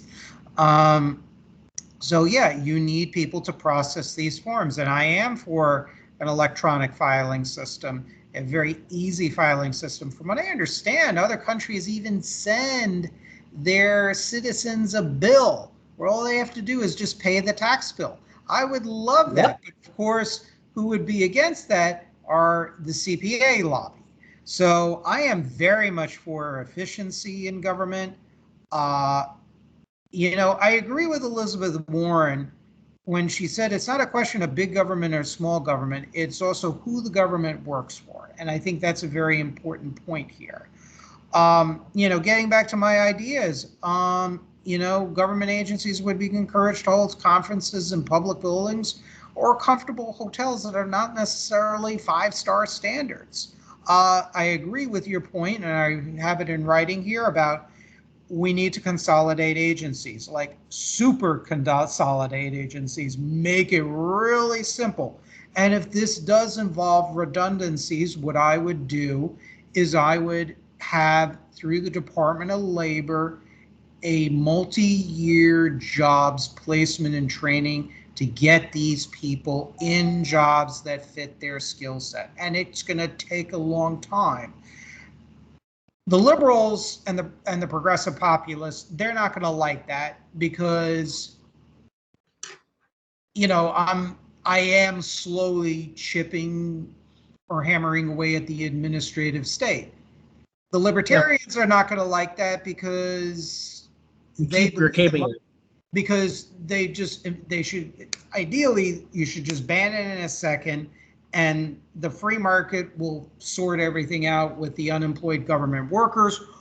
There's also a section of libertarianism that, frankly, they're assholes, excuse the language, where they frankly don't even care where these people go. They're a sort of class enemy, if you will. They're government overpaid, lazy bureaucrats. Who cares? Who gives a tinker's damn where they're going to go? Let's just burn down the quote administrative state. That's not all libertarians. That's a subsection of them. That's the vibe I have gotten when I've interacted with some of them, not all of them. Consolidation. It's so funny you mentioned that. Like, the Department of Labor could be consolidated within what I call the Department of Domestic Commerce. And the three offices in charge of foreign trade issues, the ITA, the ITC, and the USTR, would be merged into what I term the Department of International Trade. So those are my suggestions. So I'm not going to make friends on both sides of the issue. Some of the libertarians would probably agree with me because, hey, achieving in a modified form some of their goals. So some of them would probably be frankly surprised. Some of the ones that I know who've been on programs, some really good libertarians like Tim Starr, would probably be shocked I'm kind of saying this. But other libertarians will feel that, I'm not chipping away enough. And do you think any of the progressive Democrats would support me in what I'm saying? Or do you think most of them would have our heads? The truth is, because Democrats really like to keep things the way they are. The Democrats, you know what the Democrats are? They're the party of the of the DC center. Now, what do I say by this? The DC center is not really a set of institutions. It's a paradigm. It's a mindset. It's what Charles Krauthammer mentioned as the 40-yard line, where you think of the certain areas of politics. You think of this in the 40-yard line. You think about this 40-yard line, you're considered a good politician, a good statesman. But the problem is, you're just basically creating a box where only people can think only this way. It's a very German way of thinking about things. But saying like, okay, all these big problems are solved. Now you need to make sure that these little problems here are solved. You have to just manage things. You don't have to lead. I'm sorry, but this paradigm doesn't work anymore. This paradigm that we've had for several decades, it's just inefficient. It's not just inefficient, it's no longer built for purpose. We need to have a premises form view of foreign policy. With what? We want to have an economy that's very liberalized and that where the government is minimized in terms of its policies or in terms of its interventions. Guys, it did not work. Or we want to have maximum freedom for people in terms of their social policies. That's ridiculous. So the problem is the American paradigm, this paradigm within DC doesn't work. And I've seen this too many times where people try to think within the box. Now, the problem is Democrats cannot think outside of the box for two reasons. One, they're not creative. They're bureaucrats. Bureaucrats are not paid or taught to think outside of the box. I've met quite a few of them. They're smart. Some of them are smart people. Yes. But they just cannot do it. They're not trained that way, and they're discouraged to think that way. The second is the Democratic Party has a lot of vested interest to keep things the way they are because they have federal government employees that deliver a lot of money. They have NGOs that they work with that are subcontractors within the federal defense industry, like pick one, Deloitte, for example, or what's that other company that does a lot of work with the DOD? I keep forgetting their name. And they all donate to Democrats. They all voted for Democrats, and they're all aligned with Democrats on a lot of things. And a lot of these NGOs like to keep things the way they are because it allows largesse for them to benefit. They benefit from an administrative state that subcontracts to these people. And they benefit from an administrative state where government is small enough so that they can do their job. And people, frankly, it's telling that in HKS in 2022, the majority of people did not go to the government. They didn't go to the private sector. They went to the NGOs. Why? because the NGOs are nice places where they can say they're making a difference. Mm-hmm. Even though they're kind of perpetuating the system, you're not even touching its symptoms. And frankly, I can count on one hand the NGOs I personally interacted with over the years that I feel are actually worth it. They actually worth their tax status. One of them is my employer. Mm-hmm. The other is my former employer, and that's an association, which fine, that's actually acceptable. And this is a soup kitchen, I guess, that I volunteer for. And the fourth is, of course, the Catholic Church. Everything else, you really don't deserve it. Why are we letting you go away tax-free? Mm-hmm.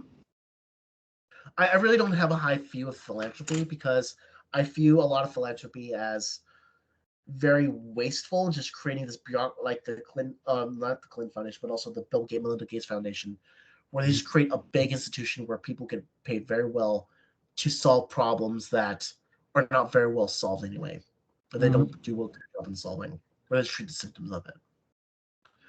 I think we are better served by, if you want to do real work, make a change, go work in a damn government. I'm sorry, but get a job in the damn government and work. And if you make better incentives, people will be working 40 hours a week and actually working 40 hours a week and not collecting a paycheck. Right. Yeah, and that goes with the bureaucratic culture, and that is a problem because there are talented people in the government. There's also a lot of agencies that, frankly, continue to be best handled locally, like police, obviously, fire, schools to some degree, libraries. I work as a library professional, as a manager. I work for the library system down here in South Florida since 1998. There's a place for these public services where the private sector might not be profitable from a short or long-term perspective from the private sector. So, and I am very leery of the privatization of certain public services. A bunch of them actually, to tell the truth, where it doesn't work, and there's also open corruption. Notably, the charter schools, for example. I mean, there are articles, I can't quote the exact article, it's in volume 2 of my book, Turning the Page, where there are even National Review and other conservative publications that reported on this massive corruption in charter schools. So, I take a very strong stand against privatization of government services. And of course, when you look in the DOD, for example, I mean, there's so much cost overruns, overcharging, the private defense contractors hiring former generals and other officers of the armed services to be lobbyists because they have the inside knowledge, and of course through the campaign finance system. I don't know if you had a chance to read, either you or the audience. I cover a lot of this on one of my Substack essays on defense policy, where I outline quite a bit of this. And it really needs to be talked about a lot. But before I go into that, Ramaswamy, I have mixed opinions on. There are some positions where he takes a number of positions where I just disagree as a matter of principle. However, the way he communicates himself, he's obviously a bright guy. He comes across as clear and crisp and intelligent in his delivery. And I gained more respect for him when he had a series of ongoing publicized conversations with Sohrab Ahmari. And they were both of them were very collegial with each other. And I really appreciated that. In fact, I even tweeted both of them directly, and both Mr. Ramaswamy and Mr. Ahmari both liked it too. The tweet. I said, you know what, you guys might disagree with and agree with both of your positions and whatnot, but I really, really appreciated how collegial and civil and informative the discussion. Both of you should have an ongoing program together. That's how good it was. So, I mean, I would be happy, like, to bring you me. I would be. Not that it would happen in a million years, but if Mr. Ramaswamy says, hey, Nevin, why don't you talk with me? I read your Substack essay. You make some good points on your program here. I would be happy to do that, because seems approachable. Elon Musk, let's face it, he's an industrialist. He produces all these amazing products. That in itself is a good thing. I'm not going to begrudge him that. In and itself, I don't care he's a billionaire. I've mentioned this a million times in my writings and in my essays. It's not how much money you have, it's how you make your money and how you treat your workforce as long as your company is highly profitable. I have concerns about reports about the labor conditions in his factories and him busting union efforts to try and address that. I have his concerns of him pledging fealty to Communist China's and the CCP's core socialist values. When you get in bed and to do business in China, unfortunately, you get corrupted and fleas start to crawl over your body. You get very dirty. He's also praised China's infrastructure, which that in itself is not a bad thing. But when he starts praising its labor force for its authoritarian controlled labor force, and then claiming America's labor force is very spoiled, that is upsetting. And that, to me, I see Elon as a potential thorn in the side for a stronger policy vis-a-vis Russia and China. So I predict battles in the Trump administration between various factions, just like what happened during his first administration, as even Peter Navarro outlined in his second or third book, I forget the name of the title, on his time in the Trump administration. So that's what I see.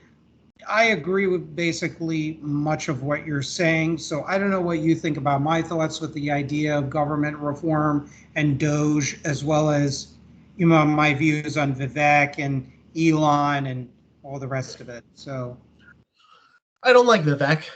I sent you an article about how he's like that guy in class in undergrad who thinks he's smarter than he actually is. The guy loves the sound of his own voice. So the less said, the better. In terms of political fighting between Republicans and the administration, yeah, it's going to happen. It won't happen for the first 2 to 3 months. People are going to pretend to get along. But after 6 months, there's going to be some tensions. There's going to be fault lines. There's going to be politics. Susie Wiles is going to have the worst job in Washington. And that's going to be managing the president and managing people around him, which Chief of Staff is always the worst job, the hardest job in Washington, apart from being the president. I think there will be fault lines. There will be factions. There's going to be a lot of knife fighting. Mm-hmm. So if anyone's planning to go into the admin, like I am, or planning to try to see if I can get into the admin, be ready for a lot of knife fighting. There's going to be a lot of factionalism. There's going to be a lot of backstabbing. You have to be ready for the fact that people are just going to go nuts. And I mean, that's how it is. That's how Republican administrations tend to be perfectly frank. There's a lot of backstabbing, there's a lot of infighting, and there's a lot of people being very territorial. I can't really comment on Democrats. I do think there's kind of a hive mindset among Democrats, but I can't say for certain. I haven't been a Democrat in over nearly 10 years at this point. And at this point, I'm a stranger to Democrats as much as they are as much as I am to them. Mm-hmm. But I can see people aligning having some successes over the first 6 months, which will be valuable for them. Then afterwards, when they start going for the real fights that talk about efficiencies or talk about like trying to get their more influence, trying to get more access to the president, that's when you're starting going to see a lot of those fights appear. But we'll see. We don't know whose fault lines it is. We don't know who's going to come out. I think it's foolish to say like, oh, the people in the White House, the border czar is going to come out on top. We don't know. Mm-hmm. We can guess. We could probably be right, but I'm not going to take those guesses right now, especially since given my position and also it's way too soon. Way too soon. Yeah, I'm going to be sending you my defense essay called, I'm going to send that to you because I think it has a lot of good information. You should check it out. Concerning the defense waste, I mean, it's a huge problem. And don't get me wrong, both you and I am saying this to the audience, we are for a robust military industrial complex. But our positions are not done justice by overlooking the tremendous waste and fraud and overcharging by private defense contractors. So through the audience, I'm going to go through some things because I researched it. And I'm like, is this just a left-wing myth or is this a reality based on the professionals in the field? So, for example, 63 of the largest Pentagon programs, 50 are over budget by $296 billion. On July 26, 2016, the Office of the Inspector General issued a report titled Army General Fund Adjustments Not Adequately Documented or Supported, which disclosed that the Army failed to provide adequate accountability for $6.5 trillion in fiscal year 2015. According to Mark Skidmore and Catherine Austin Fitz, the former Assistant Secretary of Housing and Urban Development, original government sources indicated a total of $21 trillion in unaccounted expenses for the Department of Defense and the Housing and Urban Development from 1998 to 2015. That's holy shit territory. After 1,600 auditors combed through Pentagon's $3.5 trillion in assets and $3.7 trillion in liabilities, officials found that the Department of Defense was unable to account for about 61% of its assets. Pentagon Comptroller Mike McCord told reporters on Tuesday. Financial waste and fraud extends to the procurement process. Shay Assad, who was formerly the Executive Vice President and Chief Contract Negotiator for Raytheon and then the DOD contract negotiator, he says that the DOD was, quote, convinced that they could rely on the companies to do what was in the best interests of the warfighters and the taxpayers. Private defense contractors vastly increased the costs of goods, services, and weapons. For example, a shoulder-fire Stinger SAM cost $25,000 in 1991 and skyrocketed to $400,000 to replace each Stinger used by the Ukrainians. In 2015, according to an investigation ordered by Assad, I'm reading this directly basically from a paper that I will send you, Lockheed Martin and Boeing massively overcharged the DoD and American allies by hundreds of millions of dollars for Patriot PAC-3 missiles. It was no small wonder that a DoD study indicated that major defense contractors were flush with, quote, cash beyond their needs for operations or investment. This lack of accountability, combined with massive overcharging and corruption in procurement, represents a real challenge to the very concept of a strong national defense. This kind of corruption and profiteering plays right into the hands of the anti-defense lobby of the left and elements of the isolationist, non-interventionist right. Ultimately, Russia and China benefits from the blackening of the image of the military-industrial complex. And how do we reverse this situation and restore the credibility of the military-industrial complex? Well, I go into a bunch of things. Mark Milley, I know a lot of people on the Trump right hate him, but he pointed out all about our military budget. The reason why Russia and China have, quote, smaller military budgets is because their defense plants are not private, they're nationalized, so therefore the government dictates how much they're going to cost. Essentially, there's no middleman, there's no private interest. I'm not endorsing that system, but I'm just repeating what General Milley states. And the other thing is that they also don't include the expenses for the soldiers like healthcare and pensions. They leave that out of their budgets. And thirdly, you also can't expect them to be honest in releasing the true numbers of their massive military budgets that both Beijing and Moscow have. I'm seeing something that I cited here, like eliminating the overcharging by defense contractors and waste fraud in the DoD. That could be at least a 31 to 60 billion dollar savings. I mean, there's just all kinds of stuff, and I'll send this to you. Um, but yeah, it's pretty. Doing a cursory examination to see, hey, is there any truth in this? It's a very bad situation. Do you have any comments about this? Are these numbers wrong? What have you heard? Are you surprised about this, or what are? No, I'm not surprised that this is. I wanted to look into this, but I honestly, I think you're right. It sounds right, to be honest with you. Um, these numbers do sound right. The fact that it's a way overspent, and that we've just decided to take spending and just go crazy with it. I'm not surprised this happens, frankly. Um,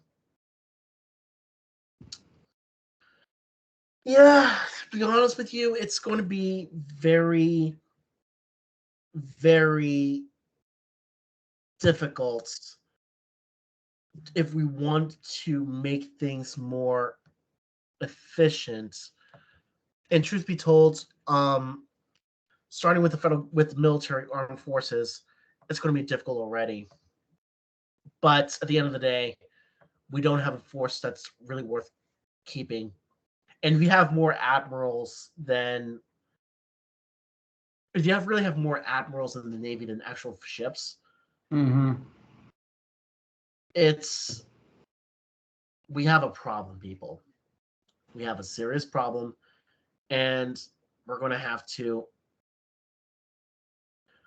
I really want us to be actually serious about defending and preparing for war, because we are not ready for war.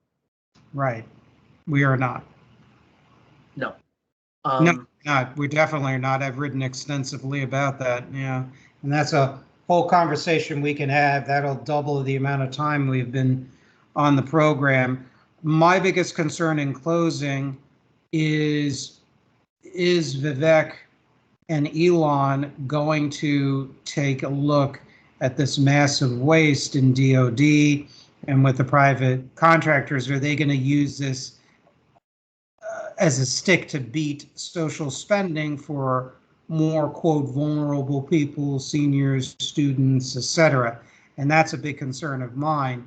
Is there going to be a double standard? Because it seems like a lot of Republicans and even a portion of the more pro big business Democrats that call themselves quote unquote fiscally responsible or quote unquote conservative, when it comes to Medicare for all, student loan forgiveness, etc., whether we agree with it or not, I'm not going to get into it on this show.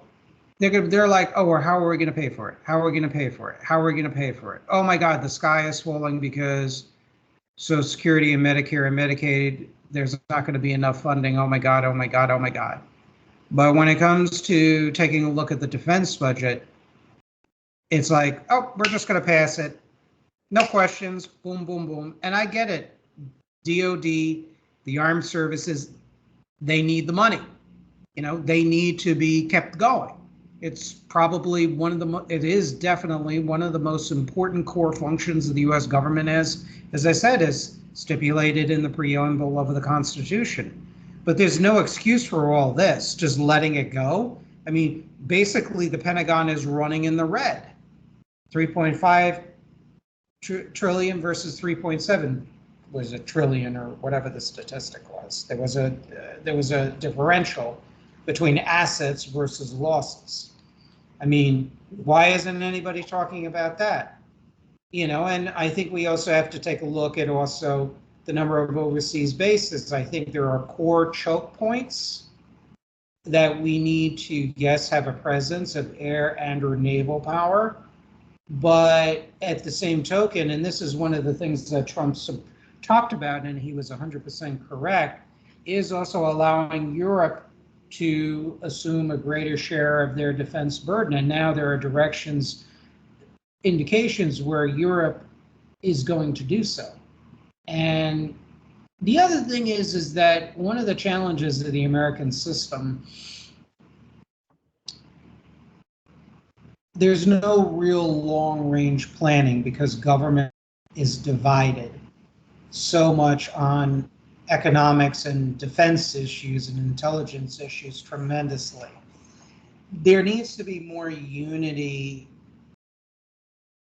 between the Democrats and Republicans on certain core threats, not core threats, let me rephrase that, core missions that we need to accomplish, like being devoted to the space program and reaching the moon. All of these policies and missions, whether, streamlining government and making it more efficient, like we're talking about, it has to be looked upon. This is like getting to the moon. This is like putting the man on the moon. Reindustrializing the United States, that's like putting a man on the moon. Or to be politically correct, a woman on the moon. Or if I really want to irritate you and make you laugh, a non-binary person on the moon. I'm trying to make you all laugh. Come on, guys. I'm trying to make you laugh. I have no hate towards anybody in those protected minorities, by the way. I just want to make people laugh here. Look, you could laugh at me all you want to. I create my own jokes. So, but you get my point. This needs to be treated like, let's get it to the moon. And I think reindustrialization is a big thing, and reorienting our economy away from, if you want to use the term loosely, financial speculation, and more towards a production-oriented economy with a still very robust investment and commercial banking sectors, to make that clear. And then also government efficiency and consolidations and certain reductions, make it like the mission to the moon. And also have a shred of humanity in it too as well when you're doing this. You don't want to piss off the government workers and the quote bureaucrats even more by firing them and say, oh, here's a job in Walmart or Target. You can get that.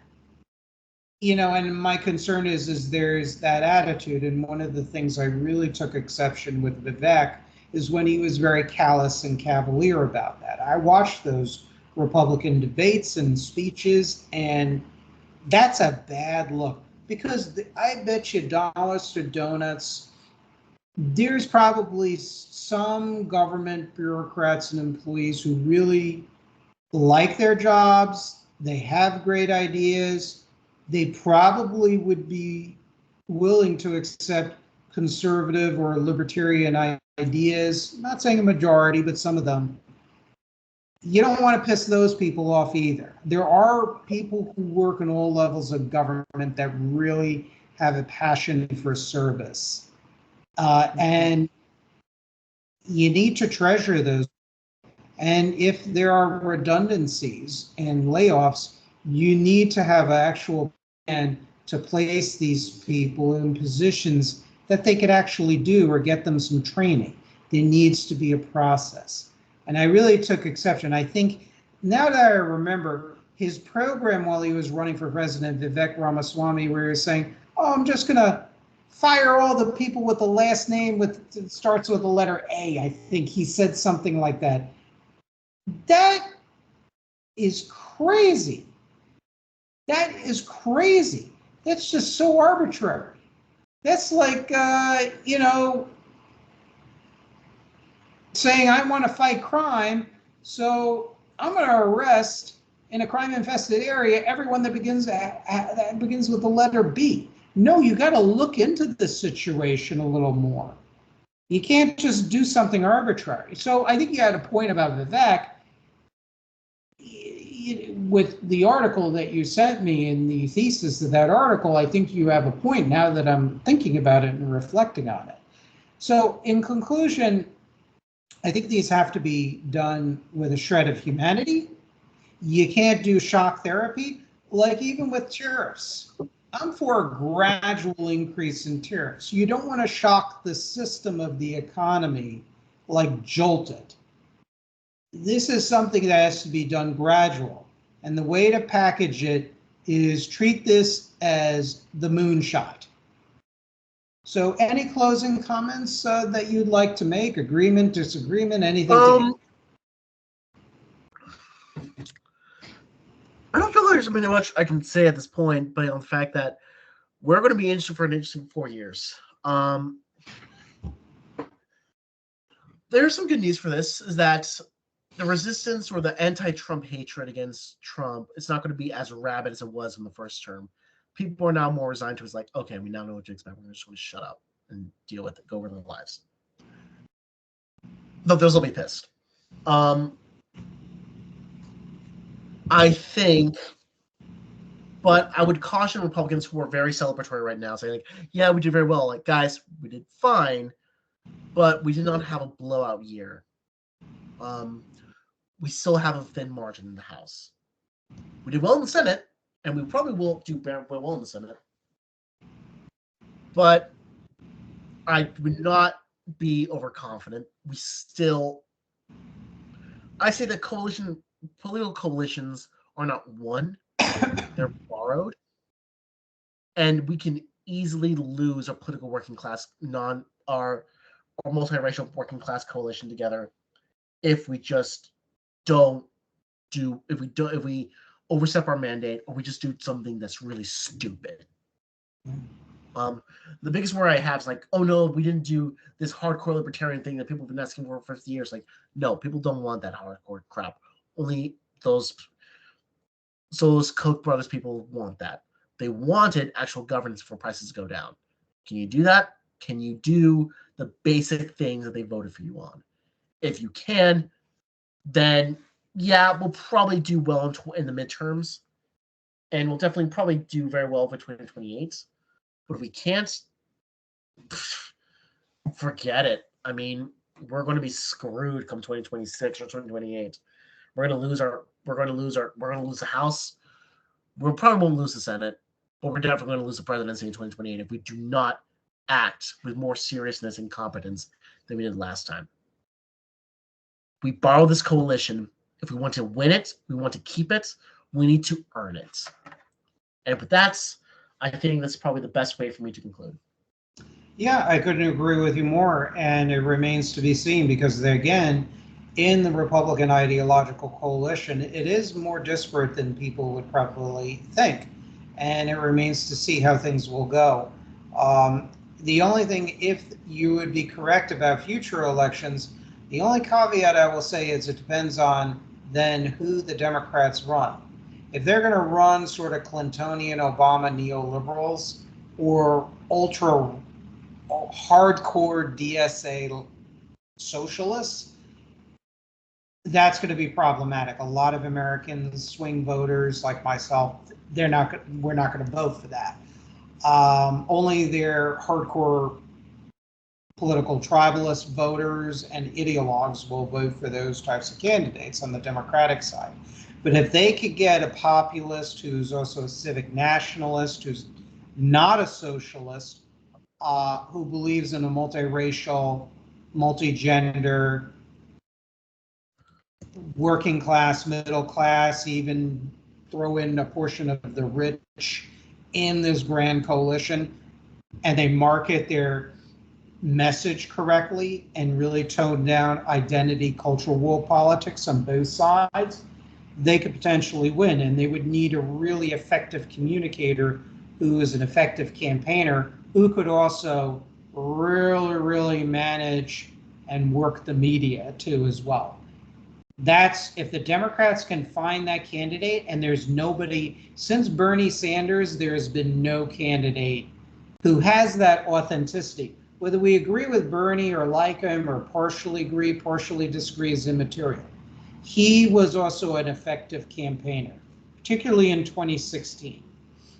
And I'm from New York, he had that New York authenticity, just like Trump. You could relate to him. Just like you can kind of relate to Trump.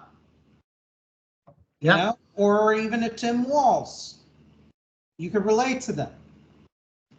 But you could have a beer with them. Although Donald Trump is a teetotaler, from what I understand. So, yeah, that's my take. That's my only caveat with the Democrats. But the rate they're going, they are, as you know, massive fighting. There's a tremendous amount of bitterness. That's not going to get resolved anytime soon. I would be shocked if the progressive populists will get their way in the party. I think they're going to be bullied, and at least attempts will be made to purge them from the party. You know, the Bernie voters, the progressive populists, and things of that nature. They're very, very mean.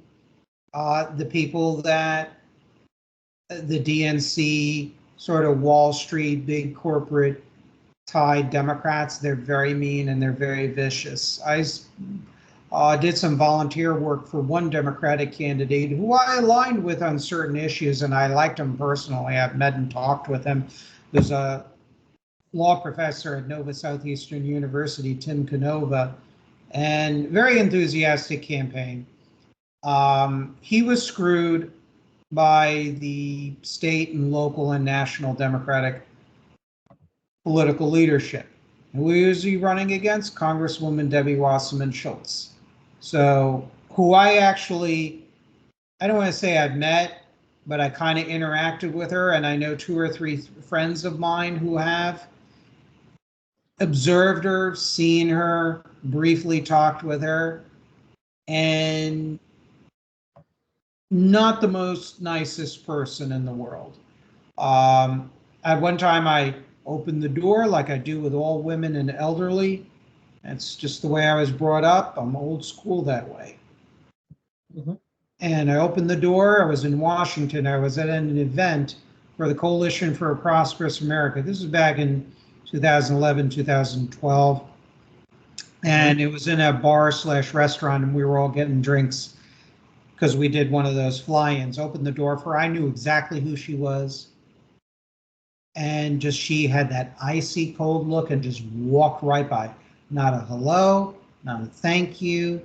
I'm not trying to sound petty, but you can get a vibe from somebody, and actions do speak louder than words. And saying a thank you and being polite, especially since you're a public figure, goes a long way.